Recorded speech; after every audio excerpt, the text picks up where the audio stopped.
Oh, please don't puke. Is your cat okay? He made that noise that he makes when, like, he has a burp. Oh. Sometimes I think he might be coughing something up. Oh dear. Okay. Well, on No, that, I he's guess fine. we're back. He's fine. He's fine. He's fine. For those in the viewing audience, your cat's name's what? It's Houdini. Yeah. Houdini's okay. He's a magic boy. He's a magic boy. And we're here with a magic girl named Yuri. Hello. That's a great, just into the action. All right. Phew. We got a book from her, right? Yep. Yeah. All right. Well, you can read it at your own pace. I look forward to hearing what you think. Now that everyone's settled in, I expected Monica to kick off some scheduled activity for the club. But that doesn't seem to be the case. Sayuri and Monica are having a cheery conversation in the corner. Yuri's face is already buried in a book. I can't help but notice her intense expression, like she was waiting for this chance. Meanwhile, Natsuki is rummaging around in the closet. And Lucas-style wipe. I'm really curious to talk to Yuri a little bit more. But at the same time, I would feel bad for distracting her from reading. I catch a glimpse of the cover of her book. It looked like the same book that she lent to me. More than that, she seems to be on the first few pages. I'm sorry, was I staring like a creep? Crap. I think she noticed me looking at her. She sneaks another glance at me, and our eyes meet for a split second. Ellipses. It's so weird that we verbalize that. Why does everyone verbalize that? But that only makes her hide her face deeper in her book. Sorry, ellipses. I was just spacing out ellipses. Oh no, I think it begins. It's an I don't know. I don't know. And I muttered this, sensing I made her uncomfortable. Oh. It's fine. If I was focused, then I probably wouldn't have noticed in the first place. But I'm just rereading a bit of this, so... Oh, that's the book you gave me, right? Mm-hmm. I wanted to reread some of it. Not for any particular reason. Oh, don't be Natsuki. Just curious, how come you have two copies of the same book? Well, when I stopped at the bookstore yesterday... that's not what I meant. I mean... Oh, gee, I think she's into us. Just happened to buy two of them. Ah, I see. There's something fairly obvious here that Yuri isn't telling me, but I decided to let it go. Because I already know. She's into us. And at least you're not oblivious. Like Well, most we aren't, people. but I guess our character is. I'll definitely start reading it soon. I'm glad to hear. Once it starts to pick up, you might have a hard time putting it down. It's a very engaging and relatable story. Is that so? What's it about, anyway? Well, We're just not going to get to know, are we? Yuri closes the book and scans her eyes over the back. The book is titled Portrait of Markov. Okay, I guess we do. I thought they were just going to be like, it's a book, and just not tell us. There's an ominous-looking eye symbol on the front. Illuminati. all right. Illuminati! I just wanted to make sure I don't accidentally give anything away. Basically, it's about this girl in high school who moves in with her long-lost younger sister. But as soon as she does so, her life gets really strange. Like, Life is Strange, or like a Miyazaki movie Strange? Because I can go for a Miyazaki movie, and I feel like we're not quite that art style, but I'm getting a bit of a vibe. She gets targeted by these people who escape from a human experiment Okay, prison. not a Miyazaki movie. That's good to know. Or sci-fi. This is Well, I like sci-fi. yeah, some horror game And while her life is in danger, she needs to desperately choose who to trust. That does sound interesting. No matter what she does, she ends up destroying most of her relationships, and her life starts to fall apart. Sad. That's kind Very of exclamation point. Lots of crying. So That's much. kind of a dark, isn't it? Yuri made it sound like it was going to be a nice story, so that dark turn came from nowhere. gently giggles all of a sudden. Are you not a fan of that sort of thing, brah? Well, I mean, I am, but I mean, it's not that. I mean, I can definitely enjoy those kinds of stories, so don't worry. I hope so. Yeah, I totally forgot that Yuri's into those things. She's so shy and reclusive on the outside, but her mind seems to be completely different. It's just that those kinds of stories, they challenge you to look at life from a strange new perspective. When horrible things happen, not just because someone wants to be evil, but because they have their own goals or their own philosophy that they believe in. Then suddenly, when you thought you related to the protagonist, they are made out to be the naive one for letting their one-sided morals interfere with the villain's plans. I'm rambling, aren't I? Oh, that's cool. I rooted for the villain sometimes when I was a kid. Not again. I'm sorry. Hey, don't apologize. I haven't lost interest or anything. Well, I think our sentence had a double meaning. I guess it's all right then. But I feel like I should let you know that I have this problem. When I let things like books and writing fill my thoughts, I kind of forget to pay attention to other people. So I'm sorry if I end up saying something strange. And please stop me if I start talking too much. That's what? I really don't think you need to worry. It just means you're passionate about reading. The least I can do is listen. It's a literature club, after all. That's I don't know if I said that right. That's true. In fact, I might as well get started reading it. Right there. My inflection is all off today. You don't have to. Oh, what are you saying? Just a moment ago, you said you were looking forward to it. Look at me, Ellipses. ace attorney. Let me just get the book. I quickly retrieved the book that I had put into my bag. All right, it's fine. All right, it's fine if I sit here, right? You okay? I'm sorry, I thought that grammar was going to be different.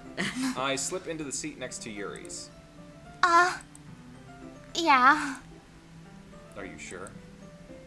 You seem a little apprehensive. I'm sorry. It's not that I don't want you to. It's just something I'm not very used to. That is, reading in company with someone. I see. Well, just tell me if I end up distracting you or anything. Oh my god. All right. I'm sorry, she's clearly into us. Let's go with it. That's true. You can just... I open the book and start the prologue. I soon understand that what Yuri means about reading in company. It's as if I can feel her presence over my shoulder as I read. It's not a particularly bad thing. Maybe a little distracting, but the feeling is somewhat comforting. Yuri's in the corner of my eye. I realize that she's not actually looking at her own book. I glance over. It looks like she's reading from my book instead. Sorry. I was just... Yuri, you really apologize a lot, don't you? I do? I don't really mean to. Sorry. I mean... Here, this should work, right? This suave thing. I don't know, I don't normally get to be suave in real life, so... I slide my desk until it's up against Yuri's, then hold my book more between the two of them. I suppose so. Yuri timidly closes her own copy. Once we each lean in a little bit, our shoulders are almost touching. It feels like my left arm is in the way, so instead I use my right hand to hold the book open. I guess that makes it kind of difficult to turn the page. Here. I might have the right tone for this. I'm just saying. Yuri takes her left arm and holds the left side of the book between her thumb and forefinger. I do the same with my right arm on the right side of the book. That way, I turn a page and Yuri slides it under her thumb after it flips on her side. But in holding it like this, we're huddled even closer together than before. It's actually kind of distracting me. It's as if I can feel the warmth of Yuri's face and she's in the corner of my vision. Are you ready? What? To turn the page. Oh god, she's looking at me. Oh, sorry. I think I got a bit distracted for a second. I glance over at Yuri's face again and our eyes meet. I don't know how I'll be able to keep up with her. That's okay. You're not as used to reading, right? Burn. I'm gonna try not to let that ruin the mood. Ruin my mood. We're getting somewhere. I don't mind being patient if it takes you a bit longer. It's probably the least I can do, since you've been so patient with me. Yeah, thanks. We continue reading. Yuri no longer asks me if I'm ready to turn the page. Instead, I just assume that she finishes the page before me, so I turn it by my own volition. We continue the first chapter in silence. Even so, turning each page almost feels like an intimate exchange. My thumb gently letting go of the page, letting it flutter over to her side as she catches it under her own thumb. Hey, Yuri. This might be a silly thought, but the main character kind of reminds me of you a little bit. You think so? How does she? Well, I guess she's more blunt in a lot of ways, but she also second-guesses all of the things that she says and does. Wow. Like, she's afraid she'll do something wrong. It's not like I can see into your head or anything, but they're kind of reminiscent of some of your mannerisms. I see. Yuri remains silent for a moment. But Brock, that's probably a terrible thing to have in common with her. I killed the mood, didn't I? Oh, that's so embarrassing that you think that. Wait, I can fix this! I didn't mean it in a bad way or anything. Sorry, I really don't know. I didn't know you were so self-conscious about that sort of thing. Ellipses. I guess I more meant that it's kind of cute. See, there we go. We got it. We got it back. What are you saying all of a sudden? Okay, everyone. Thank you, Captain McBuzzkill. I think it's about time we share today's spoons with each other. We might not have enough time if we wait too long. Yuri exhales, spared from finishing her thought. Thanks a lot, Monica.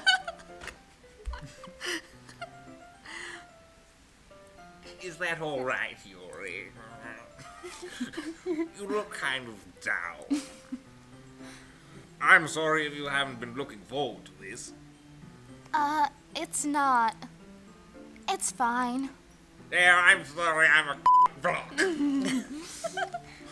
Hey, so maybe next time try Tim Curry. Nigel Thornberry is Tim Curry.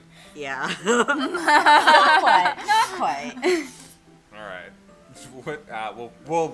We'll cross We'll that get bridge when we come to it. Yuri releases her hand from the book, causing it to close on top of my thumb. All right.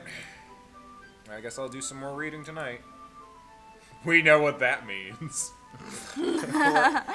Or would you prefer I only read it with you? I guess I don't have too much of a preference either way. In that case, I'll read a little more tonight. It'll be more fun to read with you after it picks up a bit, you know? That's good reasoning. In that case, feel free to finish the first 2 chapters in your own time. Oh, we're getting assigned work. Great. All right. I stand up. I'm cutting that one out. I make a mental note of where I left off in the book, then slip it back into my bag. By the way, did you remember to write a poem last night? I'm going with Frankenfurter in case we're... Yeah. Do it. My relaxation ends. I can't believe I agreed to do something so embarrassing.